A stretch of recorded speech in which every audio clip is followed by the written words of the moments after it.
Welcome back to the evolution of horror. My name is Mike, and as ever, I am your host. If you're tuning in for the first time, then welcome, but you're a little bit late. In this podcast, we explore and dissect the evolution of the horror genre by looking at particular subgenres across several weeks. And we are now on the final episode of our journey through the evolution of folk horror. It's been an incredible summer, an incredible few months, but now summer is over. We are hurtling into winter, and it's time to say goodbye to maypoles, camping trips in the woods, and Morris dancers. So all that's going to happen this week is it's going to work as a little conclusion. We're going to have a little look back at the last few weeks. I'm going to read some listener feedback. I'm going to be counting down the listeners' top 5 folk horror movies, and I'm going to be joined by Bryan Ryan for the ultimate folk horror quiz. And at the end of this episode, in case you haven't already seen it on social media, I will be revealing what subgenre we'll be exploring in Series 4 of the evolution of horror. So before we get started, here are a few contact details. You can email us. The email address is evolutionofhorror@gmail.com. You can find us on Twitter @evolutionpod, on Facebook, facebook.com/evolutionofhorror, on Instagram @theevolutionofhorror, and on Letterboxd @evolutionpod. Don't forget, you can also join the discussion group, the Evolution of Horror discussion group, and that can be found on Facebook. So, lots to get through this week. Let's kick things off by having a look back and exploring what we've learnt as we conclude the evolution of folk horror. When I think of folk horror, I think of movies that are very much kind of the power of a landscape, kind of oldie-worldy kind of English countryside. I feel like there's definitely themes of power, of mass hysteria, of paranoia, of the corruption of the innocent is a big one, I think. It's like this little sort of strange little world. It's the something nasty in the woodshed world. Rural settings, sort of the historical element. To me, folk horror is harking back to the kind of origins of people talking, passing things on word of mouth, storytelling around the fireside. And therefore, by its very nature, it's to do with like ancient evil and evil in the soil. If sticks and straw can be a large portion of your production design, you have made a folk horror. Exactly. What is folk horror? It's a question that I've been asking all of my guests over the last 17 weeks. Across the first 2 seasons of this podcast, I tracked the evolution of 2 well-established subgenres to see how they changed and evolved through cinema's history. But this series, I found myself on a different kind of journey. Not so much tracking the history of folk horror, but exploring what the term folk horror actually means, what its rules are, and what that term can be applied to. It wasn't something that somebody decided this is folk horror and then they started making folk horror films. Exactly. They made a load of films, then people said those were folk horror. So where did the term folk horror actually originate? I found the answer in Kevin Lyon's Encyclopedia of Fantastic Film and Television. In 1970, a journalist called Brad Cooper filed an article on the production of a horror film which would eventually be titled The Blood on Satan's Claw. The headline of this article was A Folk Horror Study from Hemdale and Chiltern. And as far as we're aware, this is the earliest use of the term folk horror in relation to a film. But it wasn't until 40 years later, when actor Mark Gatiss used the term folk horror in his documentary A History of Horror, that the term really became popularised and mainstream. Amongst these are a loose collection of films which we might call folk horror. They shared a common obsession with the British landscape, its folklore and superstitions. With ghosts, slashers, zombies, monsters, the definitions are a little bit more specific. It's obvious what kind of thing you're looking for. But with folk horror, applying the term to movies that vaguely concern themselves with something old or something rural, it casts rather a large and rather vague net. There's part of me that feels like it's just a way of saying this is a group of films that Mark Gatiss likes, and I'm totally fine with that. And if that's what if that's how we describe them, then I want to watch all of them, and I'm totally fine with that. And that's all I need. In his documentary, Mark Gatiss applied the term to 3 specific films. One of them was indeed the movie originally labelled folk horror, The Blood on Satan's Claw. Another was a movie from a few years earlier, Witchfinder General from 1968. And finally, Robin Hardy's The Wicker Man from 1973. These 3 have been grouped together as the quintessential folk horror movies, the Unholy Trinity. The weird thing about these three films, though, is that other than the fact that they're British horror movies set in the countryside, they're vastly different in narrative, in style, and in tone.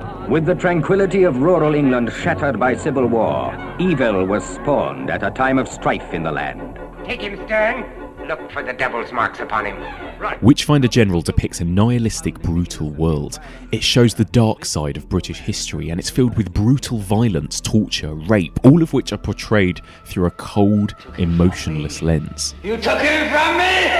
You took him from me! Blood on Satan's Claw has something more of a fairy tale element, drawing on folklore itself. The story focuses on ancient demons, and there's a real theme of good versus evil, God versus the devil, in which goodness and godliness eventually triumphs.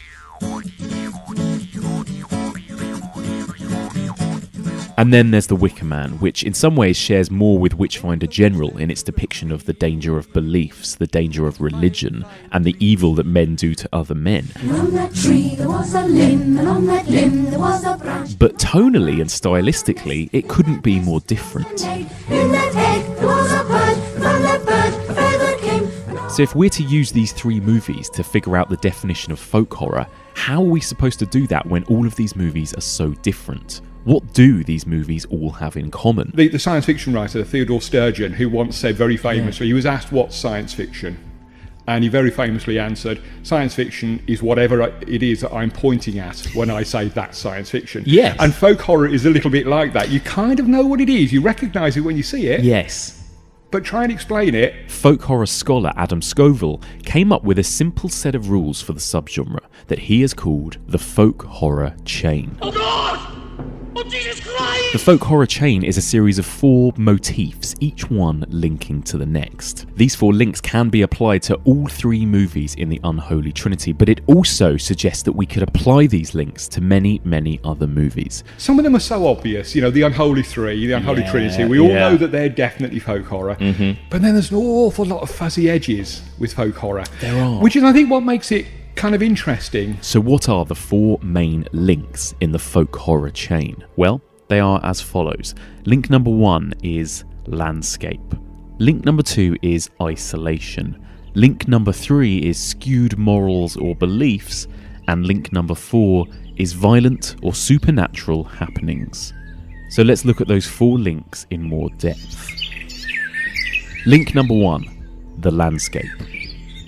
In folk horror, the natural environment plays a huge part and often adds to the danger and the horror of the situation. There's that sense of like rural space as being this dangerous, uncontrolled, almost like a Western type situation where you're like, you know, you're frontiersmen suddenly confronted by this interior, this force that exists within that world. But then maybe it's more about that sense of, you know, you're sitting in your cinema in your city and you're kind of exposing yourself in the safety of that space to this uncontrolled, like horrible landscape that has no rules, and you can just kind of vicariously enjoy the pleasure of seeing people fall into that mess. Yes. It may be that the natural world itself poses a threat. All right, now go left, dummy. Come on, go left. Straighten it out. All right, I got it straight. They want to go canoeing down a stream, like down a very quite intense. I don't know anything about canoeing, so throughout the film I was wondering, this looks really difficult. But I think it is supposed to be. Why do they let these actors do this? Or it could be that the landscape is linked to something old, something supernatural, and something evil.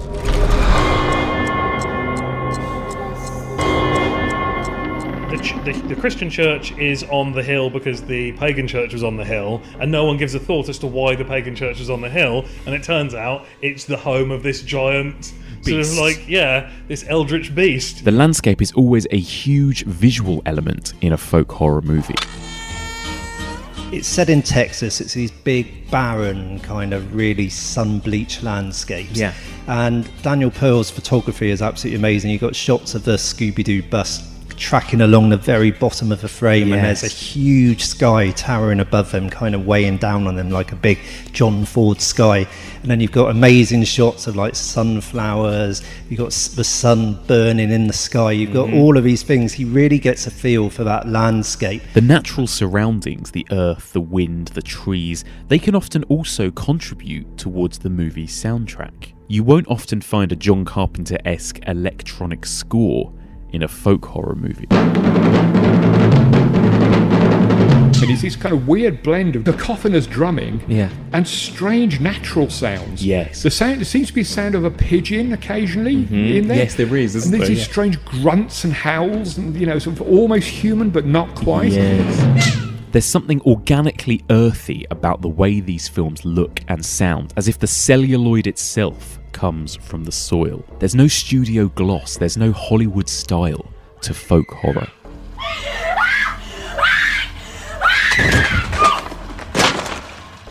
Link number 2, isolation.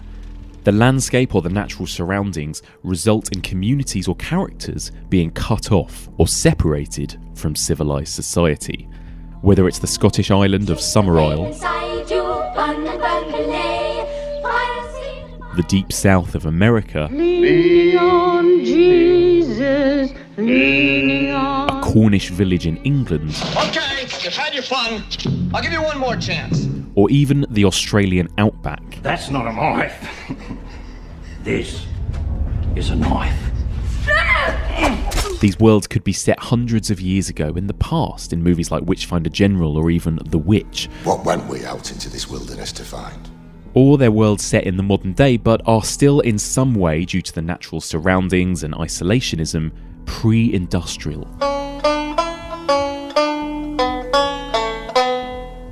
Equally, this isolationism might even refer to a particular character or a group of characters who in some way feel isolated when they're lumped into this community. They feel trapped or under threat. All I know is sometimes, but if there's too many white people, I get nervous,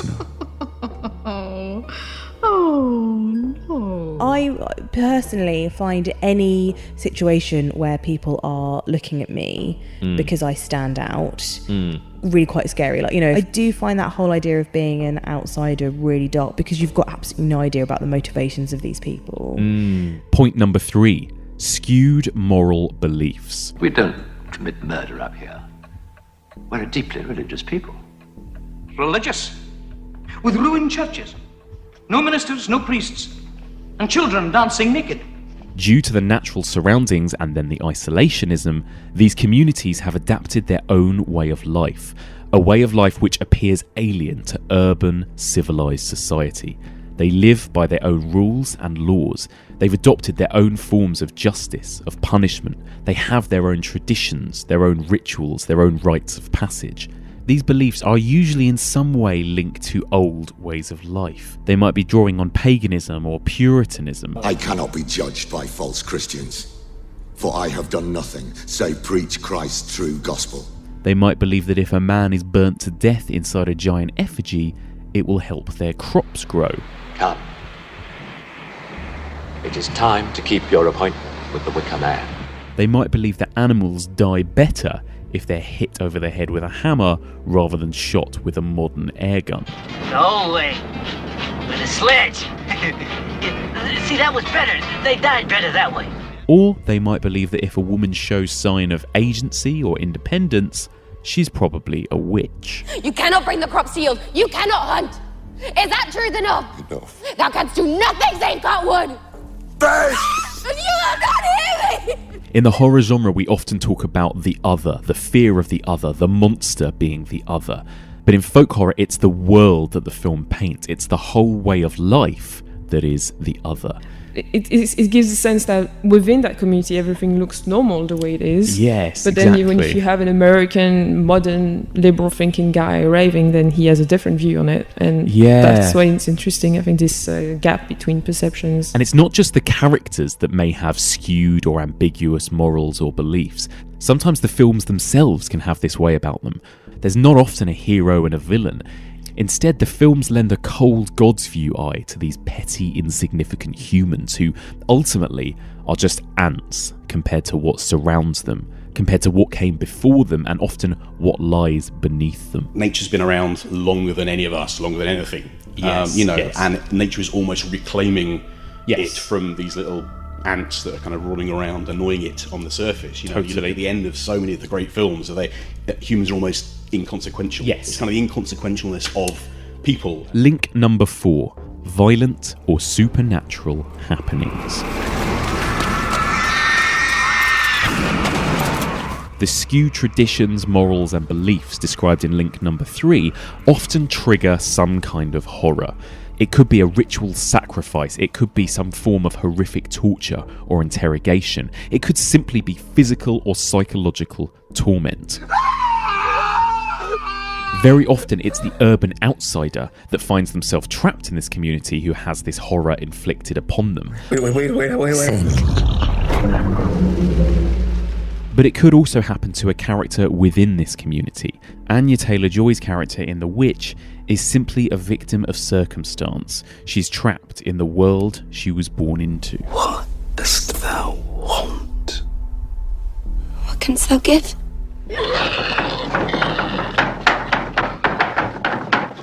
Often the physical horror in these movies is visceral, gruesome, unflinching and animalistic. There's a lot less lavish, ejaculatory, stylized blood that you might see in a giallo movie or a slasher, but also less subtlety than you'd get in a ghost movie. In folk horror, the characters are often reduced to base, animalistic behaviour, and there's absolutely nothing sexy about it. Characters in folk horror are often raped, and even more often than that, are disposed of like slabs of meat. Gunnar Hansen, he grabs her, picks her up like she's a feather, takes her out in the back, hangs her on a meat hook, which is where seeing her bare back comes in, because it's just, there's no harness there, there's nothing, he just goes plonk on the meat hook. Yeah. And then, like you said, the fact it's so cold, because he then doesn't pay any attention to her, he just puts her on a hook and then turns around, revs up his chainsaw and starts cutting up Kurt. Yeah. So if we take Adam Scoville's 4 simple folk horror links: landscape, isolation, skewed moral beliefs, and violent supernatural happenings. If we take these 4 links and use them in a way that defines the subgenre, it's clear that we could apply the folk horror label to a huge range of films. And perhaps that's what's so fun about this subgenre, if we can even call it that. There are endless discussions that occur on what is or what isn't a folk horror. I've made the argument that Ingmar Bergman films are folk horror. There's a scene in The Seventh Seal where the knight is confronted with a witch, who's sort of tied to a stake, who's kind of about to be burned, and lets out the most chilling scream. Yeah. And it's like, A, that's horror, and B, that's 100% folk horror. I've posited that American exploitation movies are an offshoot of folk horror. It's city folk out of their comfort zone, out of their realms of comprehension in terms of customs and traditions that come and disrupt the peace, so to speak. Not necessarily peace, but the existence or the world that these people live in. And 9 times out of 10, they don't really take kindly to this intrusion. I've considered viral YouTube videos as folk horror. You can think of the internet like the modern day campfire. Yes. And it's the place where you can share stories. And I've even looked at 70s children's TV shows through the lens of folk horror. It is terrifying when you start going through all the children's TV. There is just stuff there which there'd be no way whatsoever that you get on TV these days. No. Now you might disagree with me and think I'm completely wrong on all these counts. But either way, it's made for fascinating conversation and exploration across these last 16 weeks.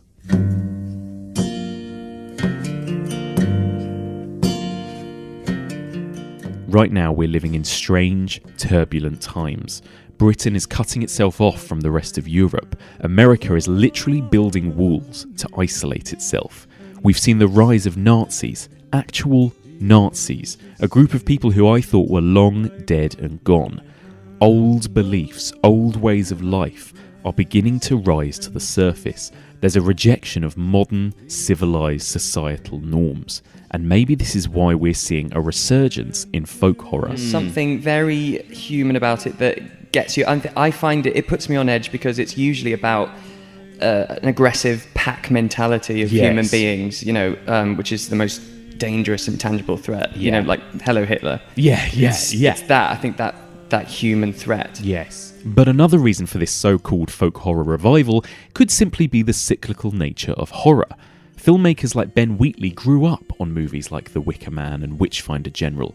Maybe we're just getting sick of glossy modern horror movies about the danger of the internet, or ghost movies made by James Wan filled with CGI. Maybe we long for that grit, that grain. Maybe we want to return to something more tangible, something more earthy. According to the edict of this land, the promise of the divine is but an illusion. God is pain. God is suffering. Beware false prophets which come to you in sheep's clothing, but inwardly they are ravening wolves. Whatever the reason, it doesn't seem that folk horror is going anywhere soon. This summer saw the release of viral folk horror Slender Man, Scottish folk horror Caliber. Last week saw the release of Jeremy Saulnier's Hold the Dark, and later this week we're getting a brutal folk horror movie from director Gareth Evans called Apostle. So despite how much the horror genre changes and evolves, it seems there are some things that never change. There's no escaping age-old primal fears. As civilized society continues to advance and become increasingly reliant on technology and modernity, old traditions and ways of life have become more alien to us, more frightening. If you boil folk horror down to one very simple fear, I think it's fear of the old. We joke about it, but leaving mobile phone signal behind, leaving everything you know behind, you're not next to a plug point, you're not next to something safe, you're away from your Wi-Fi, you are out there, and folk horror is what comes to get you.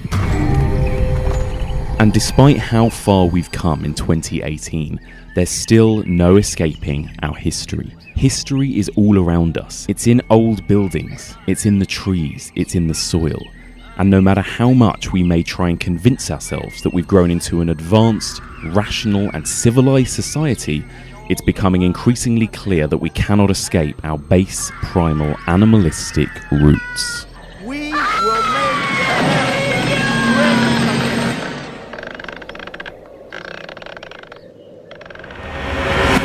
And there we have it. The evolution of folk horror is complete. What a brilliant few months it's been. It's been such an incredible mix of films that I've gotten to discuss and discover as well. And on that note, I want to thank every single one of my incredible guests who joined me this series. So a big thank you to Alice Lowe, Richard Wells, Jen Handorf, Larushka Ivan-Zadeh, Tom Burgess, Mary Wild, Paul Ridd, Kevin Lyons, Sam Ashurst, Eleanor Lazick, Jamie Graham, Brad Hanson, Rosie Fletcher, Dan Martin, Alex Ayling, Giles Edwards, Louise Blaine, Stevie Webb, and Rihanna Dillon. What an amazing array of guests this series. And don't forget, every single episode of The Evolution of Horror is still out there to listen to. You can go back on iTunes, on Libsyn, or whatever podcast app you use, and listen to every single episode. We discuss everything from the old British folk horrors, to international stuff, to Hicksploitation, to more modern day movies like The Witch, Kill List, Blair Witch Project, and Get Out. Such an amazing mix. But now the fun has ended and it's time for me to endure my end of term quiz. So last series I was tested on ghosts and I thought I was pretty good with ghost movies and ghost stories, but it turned out I wasn't. I think I got something like 3 out of 20 or something like that. So let's see if I do any better with folk horror. Now, this is your chance to play along, see how well you do, and listen to my chat with movie trivia king Bryan Ryan. Bryan, hello. Hi. Hi. How have you been? Great. Yeah, good. Busy. This is very nice. We're in a nice, luxurious kind of screening room right now. Yeah, beautiful. Really beautiful. Good sound as well. I like it. Not too much echo. So last time you were here, obviously we were discussing ghosts and that kind of thing. This time round, we're doing folk horror. We've just come to the end of our folk horror series. You know, as we've talked about weeks and weeks and weeks and weeks and weeks in a row, you know, it's a tricky one to kind of define. It's a tricky one to pin down. I mean, what are your thoughts on folk horror? I mean, was this a particularly challenging quiz for you to write as well on something like this? Yeah, well, yeah, it was. I think I think it's been mentioned a couple of times on the podcast already that you can't really, it's not like ghosts or slashers where you can really kind of pin down the films themselves. I mean, I think most of the films you covered are they vary so much in tone and just in the story themselves. So, but in looking at everything that you'd gone over, I really couldn't find anything on, because I was like, I'd like to get some good questions on blood on Satan's claw, Yeah, the old British stuff. even the witch, like most of the stuff that I found researching the witch, it was already stuff that you guys had either discussed or it was, I don't want to say common knowledge, but for horror fans would be common knowledge. So it wouldn't have been too difficult. Yeah. So I tried to make it. I actually did try to make it a little easier this time around. Because I got about 3 out of 20 last time. Shameful. I said to Brad, my role in this quiz is to make the listeners feel better about themselves. That's it. I'm being a very selfless host in that regard. Yeah. Yeah. I mean, I think I found some pretty good ones. I mean, it is a little bit more of the mainstream stuff that you covered. Yes. So I hope no one's disappointed that there isn't any, blood on Satan's claw or Witchfinder General. No, that's fine. I mean, that's the thing about this. What's been really fun about it, actually, is that it's been a real 50-50 mix of, like, the blood on Satan's claw, obscure British stuff from the 70s, and then some of the really big hitters we've covered, Texas Chainsaw and Blair Witch and The Witch and all of those sort of masterpieces as well. So it's been a good mix. Yeah, and stuff like that is, like Blair Witch, obviously, Texas Chainsaw Massacre. There is no shortage of just course. Trivia or random useless knowledge. Oh my god, Blair Witch Project especially, isn't it? I mean, it's one of those things you could talk about for about a week in terms of the production and everything everything surrounding that film. It's amazing. Yeah. And that was kind of hard at the same time. Was I think for horror fans, most of the story of the Blair Witch, how it came together, how it was marketed, just things like that, again, is pretty much common knowledge. Yeah. So I was trying to find things that were a little more specific. Yes, so, yes. Yeah, we'll see. Amazing. All right, well, let's do it. So this is 15 questions, 15, did you say? yeah. 15, I was only able to whip up 15. No, that's fine. All right, come on. Okay. Come on. Number 1. What film does Mike use as the basis of his decision to head east or west in the Blair Witch Project? Oh, I do not remember. Is this something he says in the film? Yeah. Do you know? I can vaguely remember him saying something about it always goes. Does he say something? It always goes badly for people when they go this way or something. Kind of. Yeah. I don't know. Let's have a guess. Have a guess. Let's have a guess. I'll take a guess at Deliverance. Wizard of Oz. Oh, of course it is. Wizard of Oz, East or West. Because the Wicked Witch of the West was bad, so let's head east. Of Wizard of Oz. I do not remember that line. It's funny, isn't it? Because I've seen that film more times than I can count, and yet I don't remember that line. There you go. I've seen the Wizard of Oz a lot, but I have probably seen Blair Witch twice as much. Yes, exactly. Amazing. Okay. All right.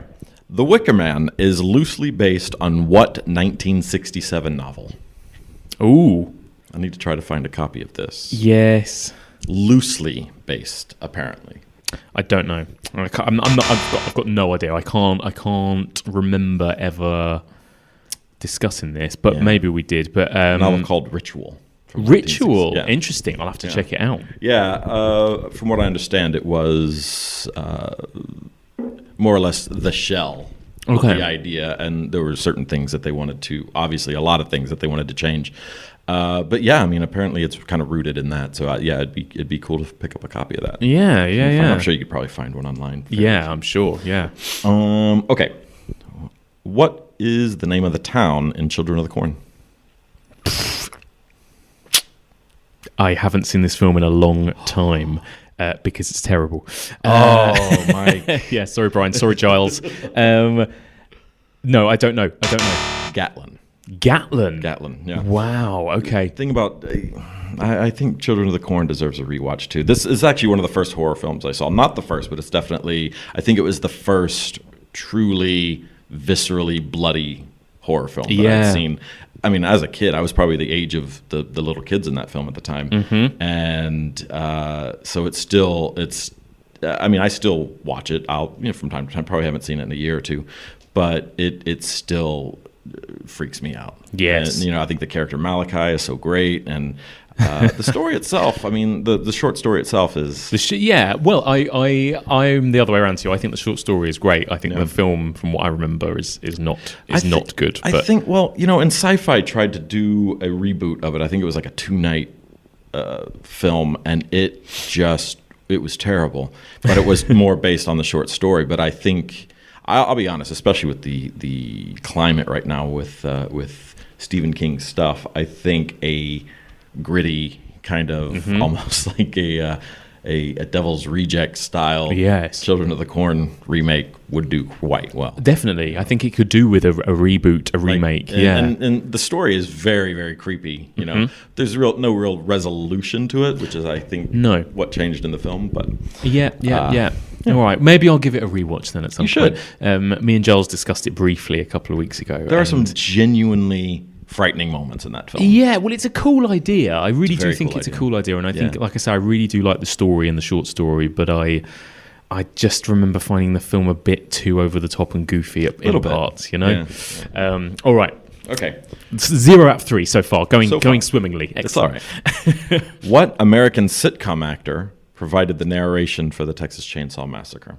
I didn't know this. American sitcom actor. Yeah, he was in a very big sitcom in the 80s. I don't even know if the show was big over here or if he would even be a name, but... American sitcom actor of the 80s, I have no idea. Let's go for Ted Danson. Close. Same network. Do you remember Night Court? Was that a TV series here? No. Yeah, it's a TV. John Larroquette is the actor, and he was kind of this lascivious. Night Court was exactly what it says. It was literally court in New York City held at night, and he was kind of this filthy, womanizing dirtbag lawyer. Okay. Definitely the runaway. He's the Kramer of the show. He's the star of the show. Yeah. But yeah, he did when he was an acting student or something, he did the voiceover, and then they brought him back. He did the same voiceover for the remake. Yes. What is the name of the town traveled to in the Mouth of Madness? Ooh. Again, I haven't seen this film in a number of years. No, don't know. Pass. Hobbs End. Hobbs End. Yes. I love that film, but I haven't seen it in so many years. But I do love it. It's actually, I think it's one of the more, and I think it's because it's a different distributor or a different studio, but it would be great to see an all-out, like, you know how Scream Factory does these wonderful releases. It would be great to see one for Actually, I think Scream Factory is doing one for In the Mouth of Madness. Yeah, on all the John Carpenter ones getting some sort of... aren't they all getting something in October? Aren't they all getting some sort of... I don't know if... Well, there's one that... I forget who it is that's doing it, but that's they're doing The Fog, They Live... Oh, yes. The Thing, and Escape from New York, yeah. And I think the others... and Prince of Darkness, which I also love. I think hopefully all the others will come later, because those are all films that deserve as much love as they can get. Absolutely, yeah. They deserve all the praise they receive. Yeah, definitely. All right, so... Okay, number 6. Which UK theme park boasts a Wicker Man themed ride? That I know. I really want to go on it. Yeah. That is Alton Towers. It is Alton Towers. Yeah. I so wanted to go and do an episode this summer live from Alton Towers in the queue for the Wicker Man ride, but alas. Brad and I have talked about going to not Alton Towers, but the other place with the Thorpe Park. Thorpe Park. Let's all go. Oh yeah, have you been there before? Have you done? I've never been. It's really good, and on Halloween it's really good. They do all the kind of ghost, like a Blair Witch maze or something. Yes, like and there's that. a Saw one, and there's an amazing Saw roller coaster as well. Yeah, that's the one with the Saw roller coaster. I hear really great things. It's just, let's do it, guys. Let's all go. Amazing. All right. In Sightseers, when Tina laments Chris beating a man to death over a dispute over a defecating dog, he says he's not a person. He's a what? A Daily Mail reader. He is. Yes. Very nice. Never thought about murdering innocent people like that before. No, he's not a person, Tina. He's a Daily Mail reader. In the original, The Hills Have Eyes, who kills Papa Jupiter? Oh, who does kill Papa Jupiter? Do you need the character? Do you need the... Can I just describe whoever it is? Sure. I'm going to say it's the sort of the son, the brother of the family. Yeah, Bobby. Bobby's the character. Oh yes, can I get that one? Yes, we'll amazing. Get you that one. Yeah. Bobby, of course. Yeah. This one's a little. I think Giles would get this one. Oh, great, great. What is the witch's name in Pumpkinhead? Oh, Oh, damn, I do not know, but Giles would definitely know. I think he would. Yeah. We've gone over in detail our love for the film Pumpkinhead. I love that witch as well. It's say it. Say it. So great. Yeah, I don't know. Haggis. Haggis. Like the delicious, is it sausage? Scottish sheep stomach thing. Do you think they just thought of a spin on the word hag and just thought haggis? Well, that now I do, yeah.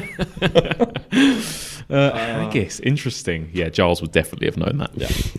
In what month does the Blair Witch Project take place?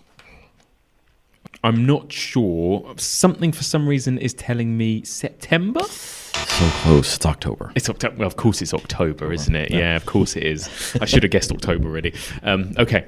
Definitely. I mean, it has that fall look. It does. It does. You were close. It does.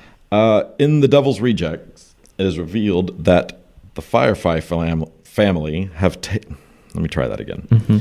In The Devil's Rejects, it is revealed that the Firefly family have taken their names from what legendary comedian's films? Oh, it's really like on the tip of my tongue, but I can't quite remember specifically. I'm going to take a guess. Something for some reason is telling me Groucho Marx. It is. It's Groucho Marx. Yeah. Amazing. Yeah. That's the one Rob Zombie film I like. Really? Devil's Rejects. Yeah, I'm not really a fan of anything else he did. I mean, I don't mind the first Halloween. I don't want to say despise, but I really don't like the second one. I love House of a Thousand Corpses. Yes, and I should give that another go at some point. Yeah. House of a Thousand Corpses. And I think Lords of Salem deserves a little more love than it's got some good stuff in it. Yeah, definitely. I think it's definitely his most ambitious. I like the creepy song on the record that plays at the beginning. I remember when it started thinking, oh, this is good. This has got a genuine kind of atmosphere. Yeah. And then for me, it kind of falls apart a bit. But, it could have been much worse. Yes, I think. It could have. Like 31. 31's abysmal. That was unforgivable. I think any horror fan can flat out tell you what the biggest problem with most of his films is. That's the casting of his wife. And I'm sure she's sweet. She just doesn't work. No, she really doesn't. She really doesn't. And I'm not a fan of that visual. The problem I had with the House of a Thousand Corpses is that visual. I just found it a bit annoying. That a bit annoyingly style over substance. You know, it was like watching MTV for an hour and a half. Exactly, like watching one of his music videos, basically. Yeah, yeah. And I loved when Devil's Rejects just stripped all that away, you know, and became a kind of really gruesome, dark road trip movie or whatever. Devil's Rejects. I don't know if I've actually said this on the show before, but that for a while, horror just kind of, especially after Scream and all the cock-tease horror films kind of petered out. There was a real lull in genre films released by studios, and I think for me anyway, Devil's Rejects is what really kind of reignited my love for horror. Yeah, it definitely kind of marked the kind of the brutalism returning to horror. That kind of era, wasn't it? Yeah, definitely. Yeah. Okay, very cool. Groucho Marx. There you go. Yep. This is another Children of the Corn one. Sorry. Oh, for fuck's sake! Sorry. I need to get. You're too much of a Stephen King fan, Brian. In Children of the Corn, what name do the children give to the decaying policeman in the cornfield? Oh, don't know. The Blue Man. The Blue Man. Oh, that is vaguely familiar. Yes. It's just a skeleton of a police officer hanging on one of those. Yes, husk crosses. Mm-hmm. Okay.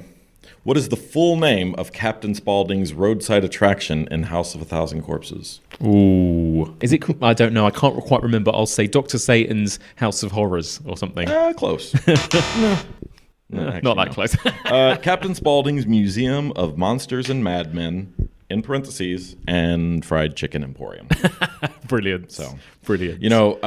Literally the best haunted house I've ever been to in my life was at Universal Studios. They did it 2 or 3 years in a row, and it was a House of a Thousand Corpses haunted house, but it was 3D. You get a pair of 3D glasses, and everything in the haunted house was painted nice to have that effect. Oh, cool. It was hands down the coolest haunted house I've ever been in. Wow, that sounds great. It was fantastic. Yeah, they did kind of a little take on the ride, Mm-hmm. and then they had a giant guy on stilts walking around as Tiny, and obviously a lot of Captain Spaulding's jumping out and stuff like that. But cool. Just the imagination that went into literally making these rooms 3-dimension. Yeah.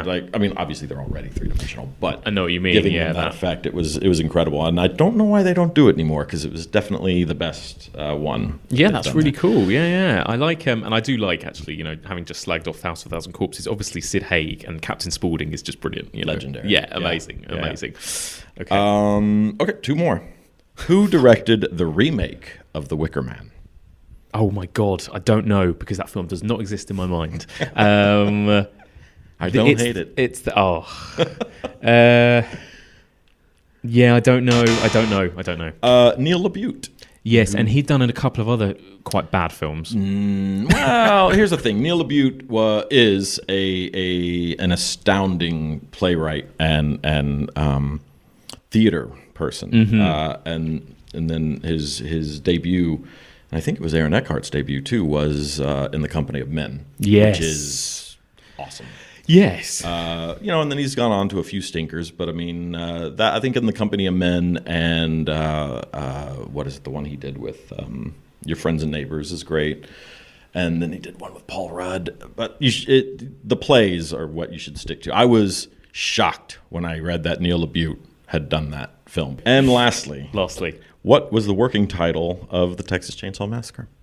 Oh, now I think it had a few, didn't it? But it did. But I think there's one that is like I'll take any of them. The one that I always remember, and I can't remember whether this was the working title, but Head Cheese? Head Cheese. Yeah, brilliant. What a title. So bad. Like it just and I told Brad this, I was like, those are 2 words that do not belong together. Like it just makes me gag thinking of it. And I worked in a French restaurant in Los Angeles, and they actually served head cheese, and that seeing it was actually not as bad as what I'm visualizing when I hear head cheese. Yeah, it's so but half of that film's power, well, not half, but a big chunk of that film's power is its title as well, and it's just unbelievable to think of it being called anything else, but it's just something about the words, the Texas Chainsaw Massacre, that makes it that much more like there's this mystique around it. I grew up in Texas. Yes, of course you did.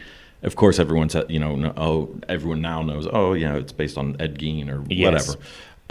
But all I'd ever heard was it was a true story. Yes, and again, that title suggests true story, right. I think, doesn't it? And it scared me. Yeah. Texas Chainsaw Massacre, I didn't see up until maybe 15 years ago. That's right, I remember you saying. And now it's your favourite horror movie. Of all time. Yeah, me too, me too. There you go. I think I did even worse than last time. I'm slowly working my way down. I think I got 3. You got Alton Towers, Daily Mail reader. We gave you Bobby. Yes. Groucho Marx. Oh, yes. 4. And Head Cheese. 5. And Head Cheese, yes. 5. 5 out of 15. That is better than I was expecting. You know what? I'm proud of you. Oh, thanks, man. That's really good. I've learned that I need to go back and rewatch Children of the Corn, apparently. Yeah. There you go. Reassess it, and maybe Rob Zombie's films. Amazing. Bryan, thank you so much. Just for any of our London listeners who might want to come along to any of your quizzes, what have you got coming up? It is October after all. Yes, we are doing our annual all horror film quiz at the Albany, across from the Great Portland Street Station. Amazing. On October 24th. Great. Yeah. And that's all horror for the whole evening? All horror. And our featured film for the evening, we do a featured film every month. Our featured film for the evening, like it or not, is going to be Halloween 3: Season of the Witch. Interesting. Yeah. I mean, it's a good movie for that season, and also definitely. I feel like everyone right now is revisiting the Halloween series. Everyone's getting excited about next week. So yeah, very, very cool. Is it already next week? It will be when this goes out. It will be next week. The movie comes out. Yeah, very cool. Me and Brad have already got we're going to be on a team with Michael Blythe and a couple of other people. I think you guys might be the team to beat unless well, clearly Giles not me. And his boys show up. Yes, exactly. That's the thing. I said to Michael Blythe and Brad, I was like, I will be there for moral support and for drinks. Support. Exactly. Fantastic. Okay, amazing. And Bryan, if people want to find you on social media or come and chat to you or whatever, where can they find you? We're on Big Film Quiz or at Big Film Quiz on Twitter and Facebook. Great. And I'm also at Real Bryan Ryan on Twitter. Amazing. Thank you very much. My pleasure.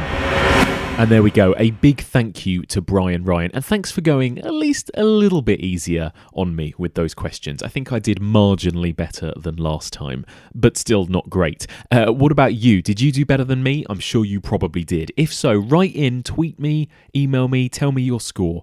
The email address is evolutionofhorror@gmail.com. You can find us on Twitter @evolutionpod or on Facebook. That's facebook.com/evolutionofhorror.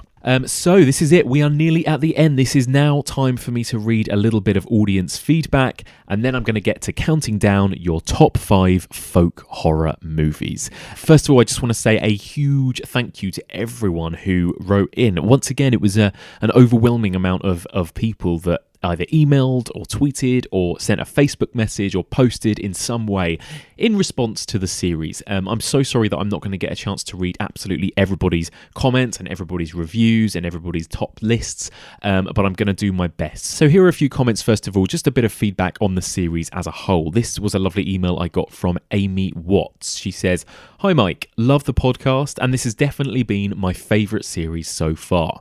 Such an eclectic mix of films and it's been so enjoyable exploring, figuring out and unpicking the folk horror subgenre along with you and your guests. You've really gone a long way into help establishing folk horror as a bona fide subgenre. Keep up the great work. Can't wait to find out what you're covering next." Thank you so much for that lovely email, Amy. And on that note, I will be revealing what series we're going to be covering next very, very shortly. But first of all, another email. This one comes from Peter Jetnikoff, and he says, "Hi Mike, I have thoroughly enjoyed the folk horror series of Evolution of Horror as it has expanded my view of an area of the genre I'd never really given a lot of thought.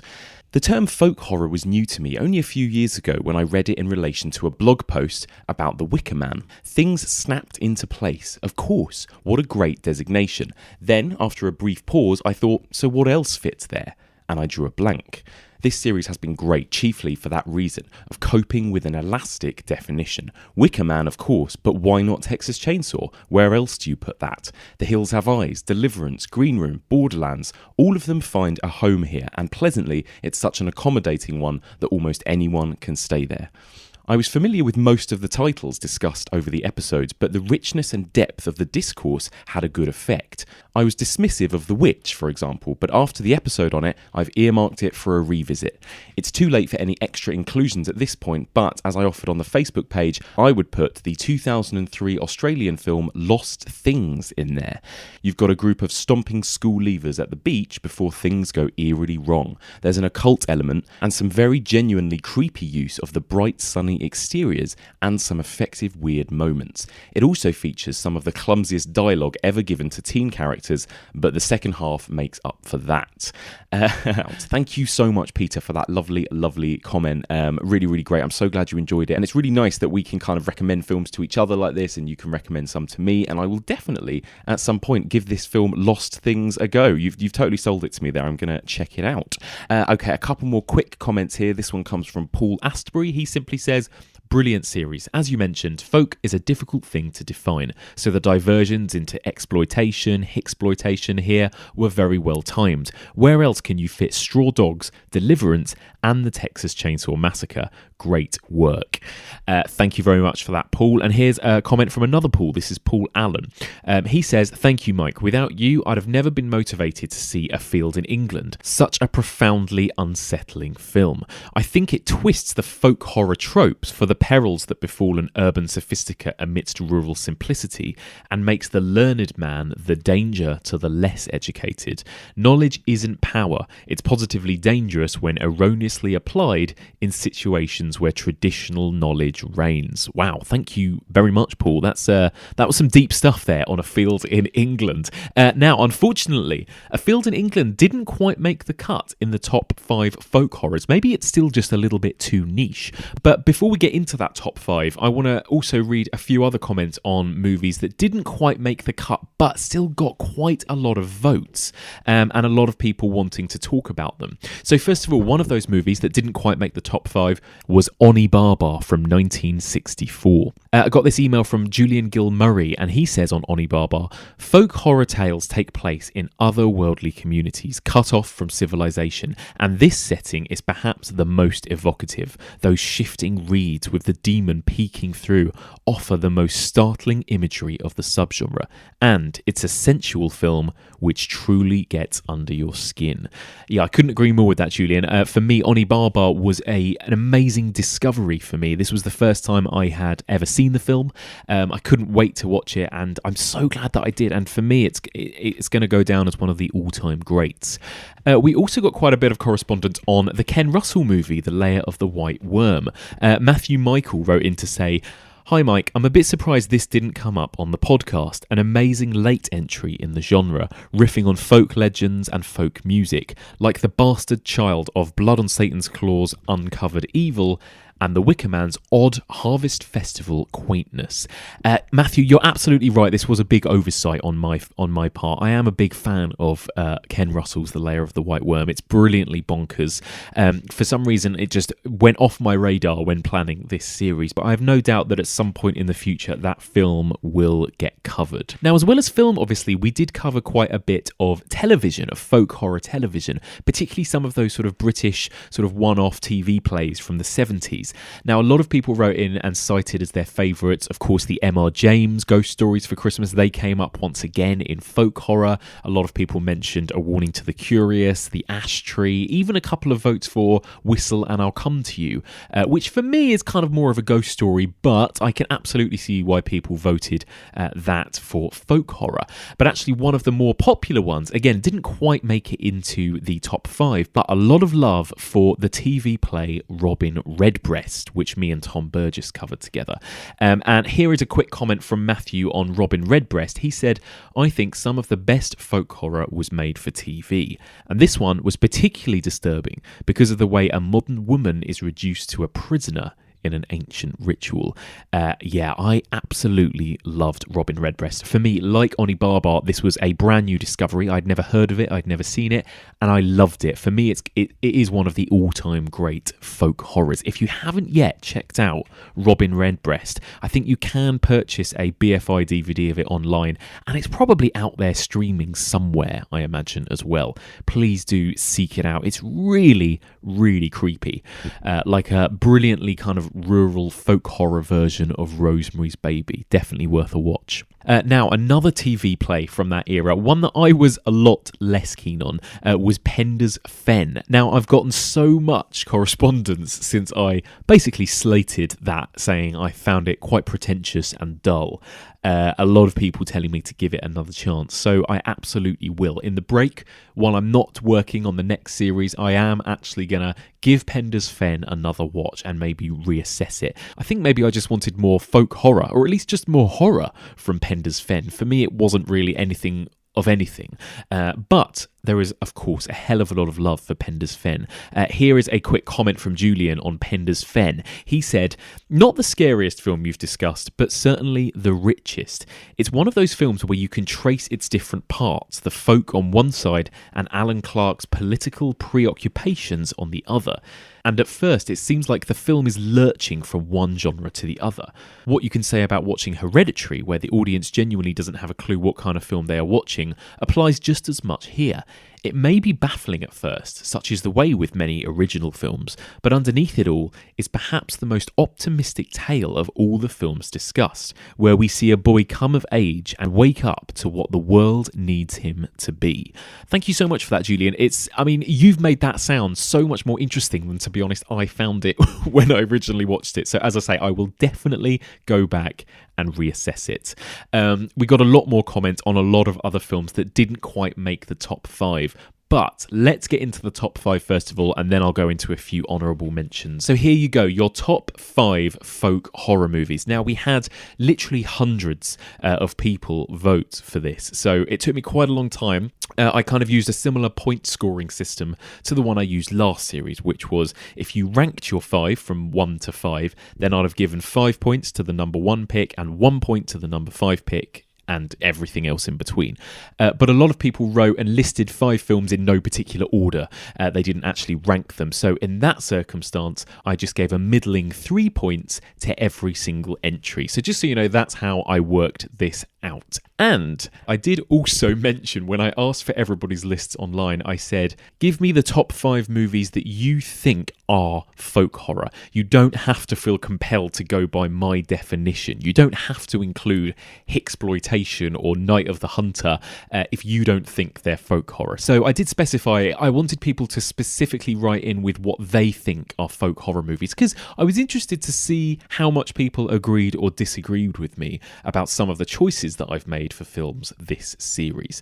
So on that note, I'm going to start with the number 5 pick, which I was very pleasantly surprised to see was the Texas Chainsaw Massacre. Now, the Texas Chainsaw Massacre also appeared in our listeners' top 5 slasher movies, so it's actually made 2 top 5 lists now out of 3 series, which has got to make it surely one of the most all-time popular horror movies amongst the podcast listeners, I think.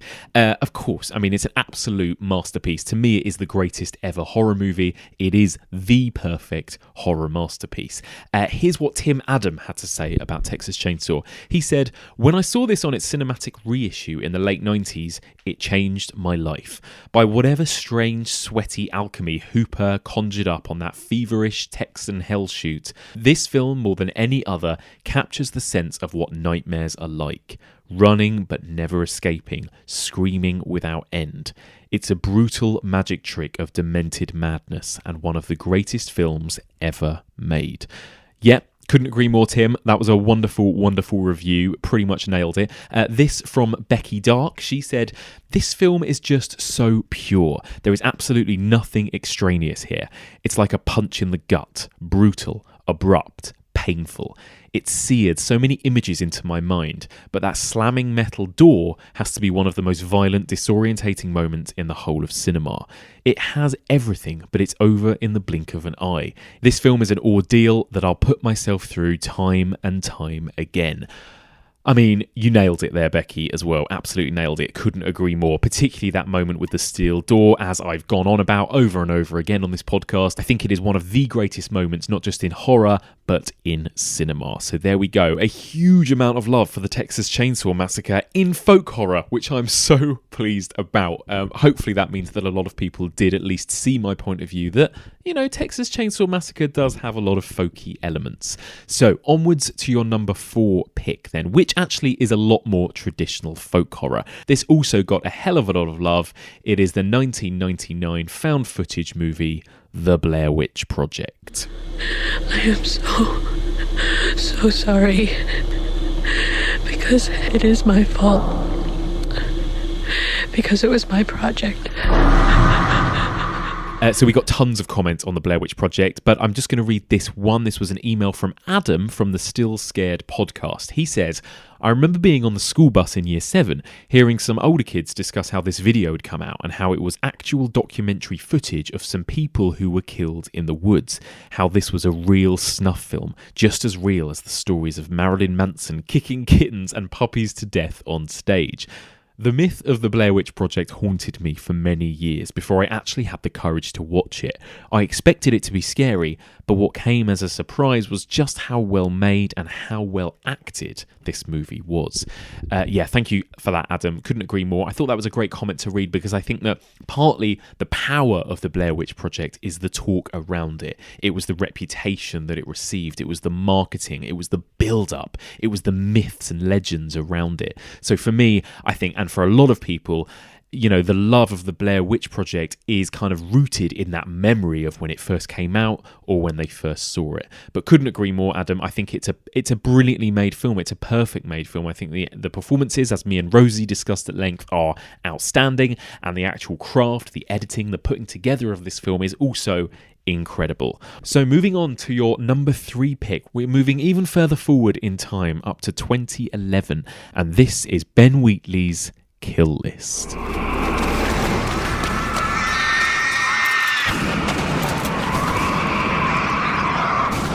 So glad that you guys voted Kill List quite as high as you did. I'm pleasantly surprised about that, actually, because Kill List is a big favourite of mine also. This email from Patrick Harrow, he wrote in to say, "Hi Mike, I was so excited the second it was announced that you were doing a series on folk horror, as it meant I'd get the chance to listen to you discuss my favourite horror movie of the 21st century, Kill List. I remember taking my seat in the cinema back in 2011 and thinking I was about to watch a simple hitman thriller. I was then so baffled and bemused by what I saw. The almost improvised feel of the first third of that movie had me gripping the edge of my seat in discomfort and anxiety, but I wasn't really sure why. It just had a palpable sense of dread. Then when the second act got going and the film moved into proper hitman thriller territory, I was repulsed and disturbed by the violence and brutality on screen. I'm usually pretty good at handling gore, but something about the slow build-up and then payoff of these particular brutal scenes of violence really got to me. But nothing could prepare me for what I was then about to see in the third and final act. The way this film completely defies expectations, defies conventional storytelling, and defies genre is what makes it such a terrifying and unique watch. One of the purest and most nightmarish cinematic experiences I've ever had. Thank you so much for that email, Patrick. Definitely couldn't have put it better myself. Absolutely wonderful. And this, just a quick comment from Tim Adam, who watched the movie for the first time thanks to the podcast. So here's what he had to say. This was a first time watch for me and it absolutely blew me away. The narrative gaps, the lack of explanation, the tunnels, the ending, the applause. Where elsewhere in Wheatley's filmography similar stylistic quirks have been overwrought, here it's a balancing act completed to perfection, keeping you just clear enough so that the narrative draws you on, but disorientating enough that even days, weeks after it ends, you're still turning it over in your mind looking for clues. Thank you. Tim, thank you. So glad that you watched it. So glad that you appreciated it as much as I did. So there we have it. Your number 3 folk horror pick, Ben Wheatley's Kill List. Now we move up to the number 2, your second favourite folk horror movie of all time. I'm actually quite surprised by this one. I knew this would be popular, but I didn't expect it to be quite this popular. I always thought of it as more of a divisive film. But this is the most modern movie on the list. It's from 2015. This is Robert Eggers' The Witch. She's eyes of my blood! She's eyes of my blood! She's of my blood!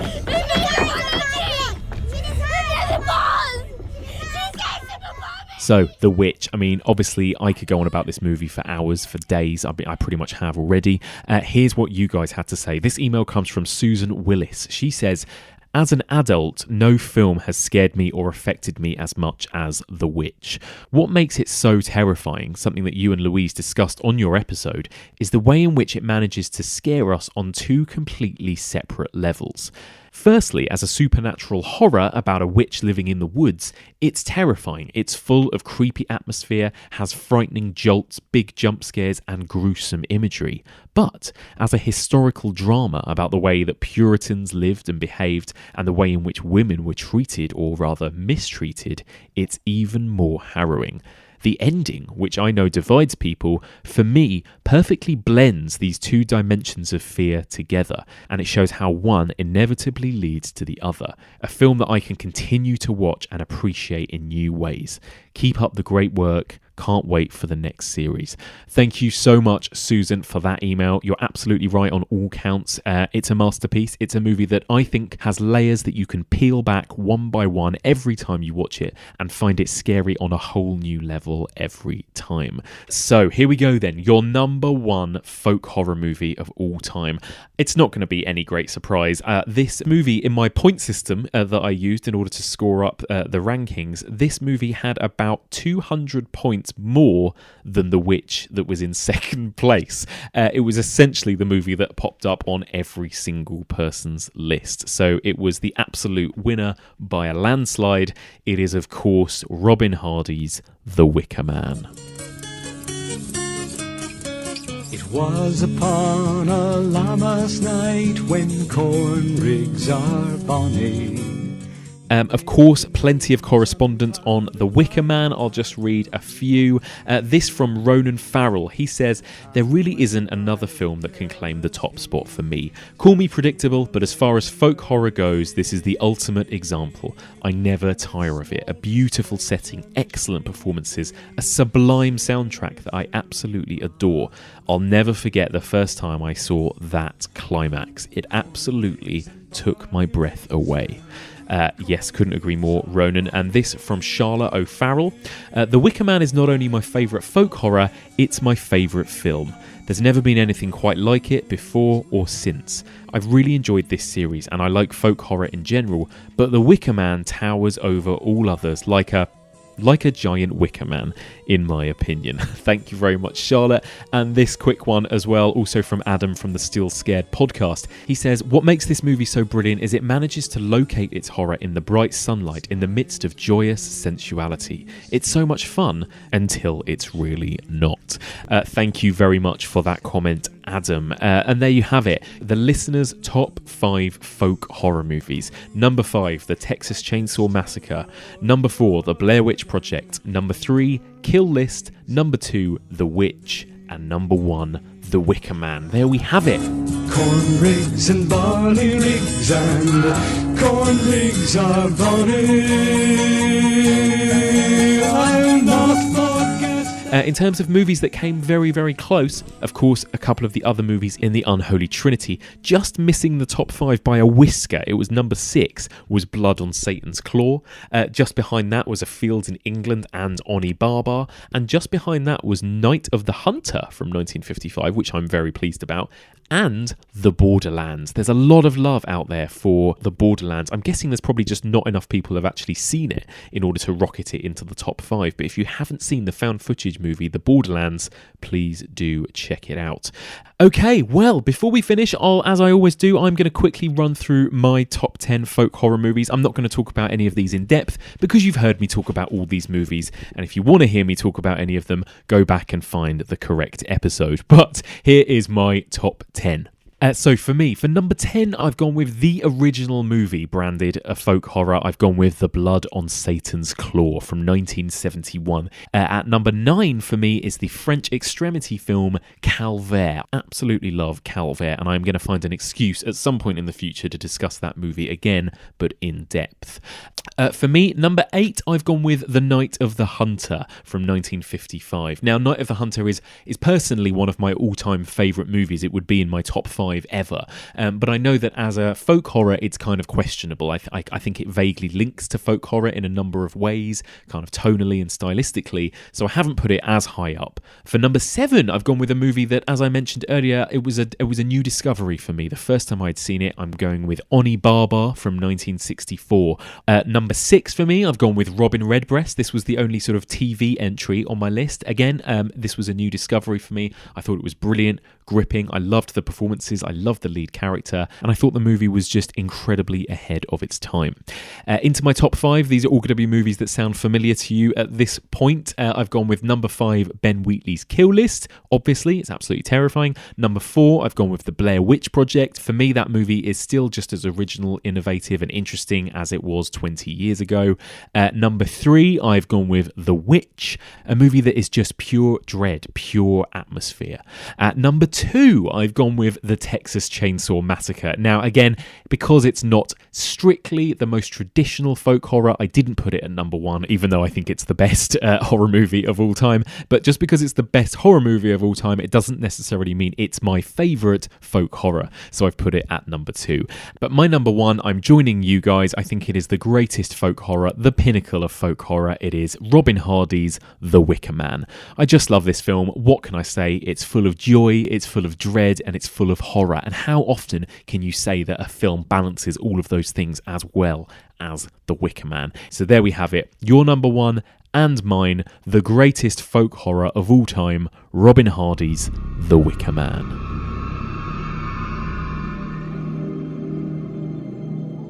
That's it for this week, and that's it for this series of the evolution of horror. So before I get into what's going to be happening next, please do stay in contact with me, even during the break between seasons. It's really great to hear from people. The email address is evolutionofhorror@gmail.com. You can find us on Twitter @evolutionpod or on Facebook. That's facebook.com/evolutionofhorror. There is also a discussion group. That's the Evolution of Horror discussion group. Please come and join it. It's filled with just brilliant people. You can chat about horror, you can chat about the podcast, you can chat about whatever you like. And you can also find us on Instagram @The Evolution of Horror and on Letterboxd @EvolutionPod. You can find this podcast on all major podcast platforms. Please do, if you get a chance, subscribe to us. And if you haven't done so already, I'd really appreciate it if you could leave a little rating or review, hopefully a nice positive one. It helps the podcast get plugged and boosted, and it helps it get discovered by new listeners. So there we have it. That's 3 series done. The evolution of slashers, the evolution of ghosts, and the evolution of folk horror. So what's next? Well, you may have seen, if you follow me on social media, I've already announced what the next series is going to be.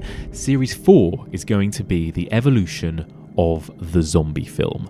So we've gotten so much correspondence about this. I think ever since I started this podcast, people have been tweeting and writing to me and asking, when am I going to cover zombies? So of course I'm going to be covering as much as possible, everything from 1930s cinema with Bela Lugosi all the way through to sort of found footage movies like Wreck, or some of the smaller, more undiscovered gems like Pontypool or One Cut of the Dead. There's so much to cover. There's also TV zombies, there's The Walking Dead, there's Dead Set, there's iZombie, and then of course we've got the biggies, we've got the heavy hitters, we've got George Romero, we've got Lucio Fulci, we've got Sam Raimi. So many incredible filmmakers to discuss and so many incredible movies. So when will this be happening? Well, we've got some good news and some bad news about that. The bad news is that you're going to have a bit of a longer wait than usual for the next series. Usually I take a break of about a month, but it's been a pretty full-on year. This podcast has been going on now for a full year. I've done 3 series pretty much back to back, and I need a little bit of a break. So the next series on the evolution of the zombie movie will be starting in January 2019. So you've got a couple of months to wait for that one. But the good news is that there is going to be a fair bit of stuff happening between now and then. We are, of course, in the middle of the month of October. There's quite a lot happening in the horror genre this month. To mention a few, we've got the film Mandy, we've got The Haunting of Hill House TV show, we've got a new dark horror version of Sabrina, we've got movies like Suspiria premiering at the London Film Festival, we've got a new folk horror on the way called Apostle, and of course we've even got a brand new Halloween movie. So I would just keep a lookout if I were you. Make sure you're subscribed to the podcast, make sure you follow us on social media, because you may see quite a lot of bonus content popping up over the next few weeks. But for now, the sun sets on our series on folk horror. But join us again very soon for all of this and more on the evolution of horror.